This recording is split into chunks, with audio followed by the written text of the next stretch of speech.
Echoes along the Willow Pavilion.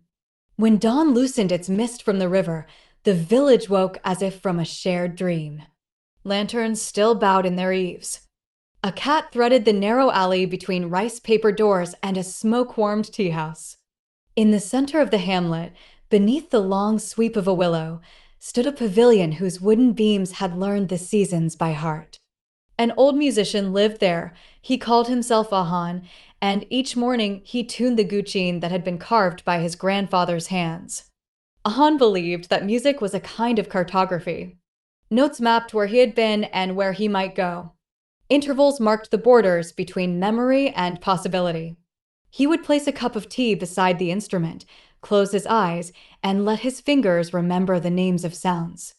The guqin answered in low strings and silvery harmonics, as if the river itself had folded its voice into wood. People came to him for many reasons. A scholar from the county seat sought counsel before an examination, thinking a melody might arrange his scattered thoughts. A widow with a small son sent her son to listen, hoping a new cadence could stitch courage into a weary heart. Fishermen paused along the bank, nets drying at their feet, and leaned toward the pavilion as though listening for weather. In every face, Ahan saw a chord waiting to be resolved. His music did something else. It carried tradition like an unbroken potter's line. He played scales whose names fled back into antiquity, modes that smelled of incense and reed smoke, that had been sung in palace courtyards and on lonely mountain passes. Yet his hands never slavishly reproduced a formula. He braided old shapes with small, personal deviations, a longer pause, a half-breathed ornament, a pressed string that trembled like a reluctant confession. In that subtle bartering between past and present, the music became a living text. On a cool autumn evening, a young woman arrived with a lacquer box wrapped in faded silk. Her cheeks were wind-ruined, but her eyes held a steady light. She lifted the lid and showed him a small bronze bell, its surface pocked with use. "This belonged to my teacher," she said. "He said sound keeps one honest. I wish to learn the manner that keeps speech from outliving meaning." Ahan held the bell and felt, for a moment, the slow rotation of generations. He struck it lightly. The bell gave a clear, brief ring that hung like a question. Then he placed the bell beside the guqin and played. The bell's single pitch met the guqin's flowing phrases, and the effect was unexpected. The bell did not interrupt. It punctuated. It gave the melody a point of reference, a small luminous center around which broader phrases could turn. "That is the ethic of restraint," Ahan said. "A bell asks for no applause. It only asks to be heard." The woman stayed through the season. She learned not only how to strike and bend a note, but how to listen for the space between notes, the hospitable silence that allows meaning to arrive. The villagers watched her fingers steady. The scholar passed his examination with a calmness that had nothing to do with memorized treatises. The widow's son learned to hold a melody through hunger and exam sweat until it became a quiet dwelling place inside him. Weeks later, a stranger appeared, not a villager, but a merchant whose journeys stitched distant provinces together. He carried lacquered maps and stories of city markets where songs were traded like spices. He asked Ahan whether such restrained sounds could survive in the clamorous world he described. Ahan replied with a small composition whose opening motif imitated the step of a cartwheel and the pause of a market bell. He let the guqin become a traveling voice, then softened it so the melody could be heard across noise without becoming noise. The merchant listened as if cataloging a rare fabric. "You have found a way to be evident without being intrusive," he said. "To persist without possessing." Ahan smiled. "To persist is different from refusing to change," he said. "Persistence is a conversation with time, not a wall against it." A festival came. Lanterns bobbed like small moons. Children chased each other with willow branch swords. A troupe of traveling players lit their fire and sang ancient ballads. When the troupe's lead singer called for Ahan to play, he refused at first. Then, taking his guqin, he walked to the edge of the crowd and let music spread outward. His melody did not try to out the dancers or the fire drums. Instead, it braided itself into them, a silver thread that allowed others to hang their own ornaments on it. People reported that, for a few minutes, their quarrels and anxieties softened as if someone had rinsed them with clear water. Years moved with the quiet dignity of a river. Ahan watched apprentices come and go. He taught them not only fingering and fingernails, but also the ethics of attention. He insisted they treat each sound as a guest and each silence as a home. In this way, tradition did not ossify. It adapted, picking up small innovations the way a stream gathers pebbles. One spring morning, a storm arrived from the north. It bent the willows, filled the gutters, and brought a light that made the pavilion appear fragile as a paper lantern. Ahan sat inside, his skin marked with seasons, and listened to rain on the roof.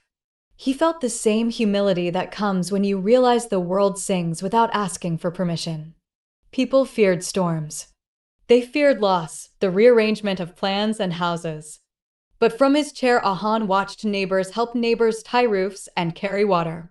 He heard, beneath the drumming of rain, a chorus of small, steadfast sounds, a child counting aloud as he stacked firewood, an old woman humming as she mended a sleeve, a door that opened and closed to shelter someone.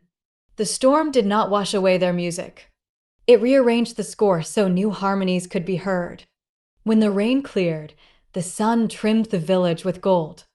The willow shed a few leaves, the pavilion showed new grooves of weather on its beams, and the bell from the lacquer box rang as if newly minted.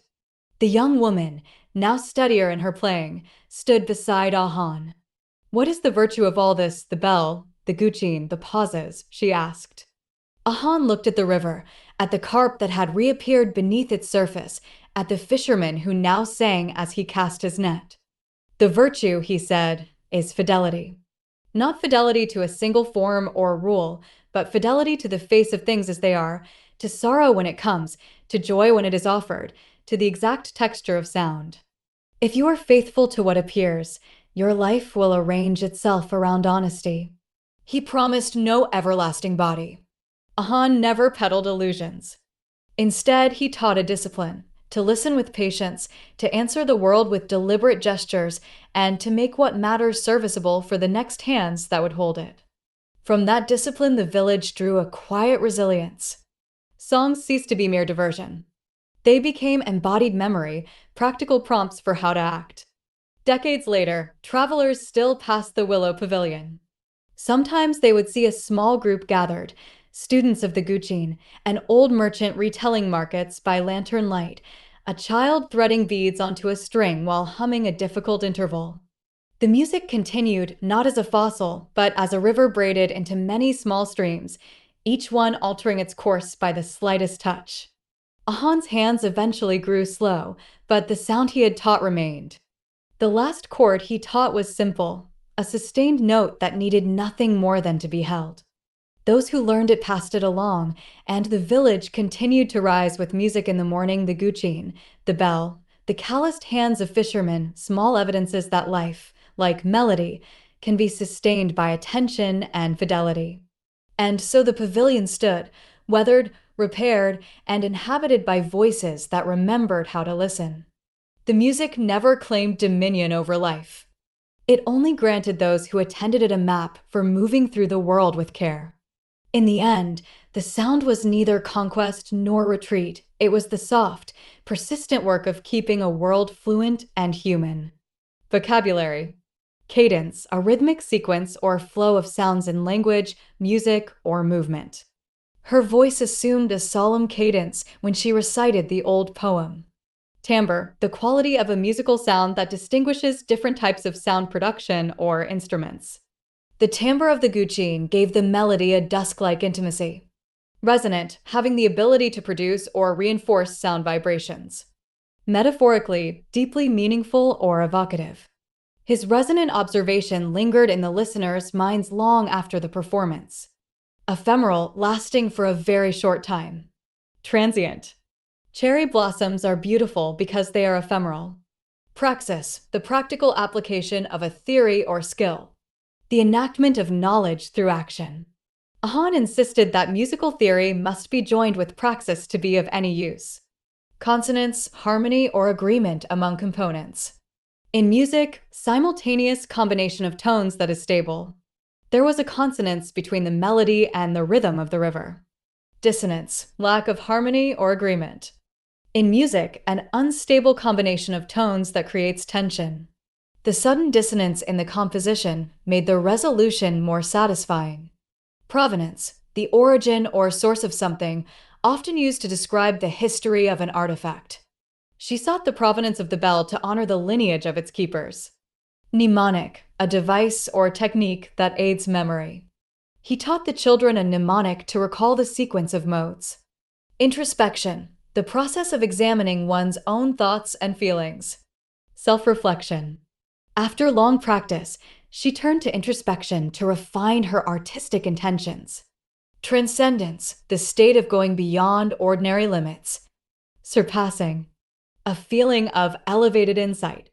At certain moments, the melody achieved transcendence and the audience fell into silence. Venerable, accorded a great deal of respect, especially because of age, wisdom, or character. The venerable Pavilion had a presence that commanded gentle care. Equanimity, mental calmness, and composure, especially in difficult situations. She approached the exam with equanimity, buoyed by the lessons she had learned. Attunement, the process of becoming aware of and responsive to something. Alignment of perception and action. Through daily practice, the apprentices developed an attunement to subtle shifts in pitch. Concatenate, to link together in a series or chain. To unite as a sequence. Ahan concatenated small motifs into a larger form that sounded inevitable. Ahan,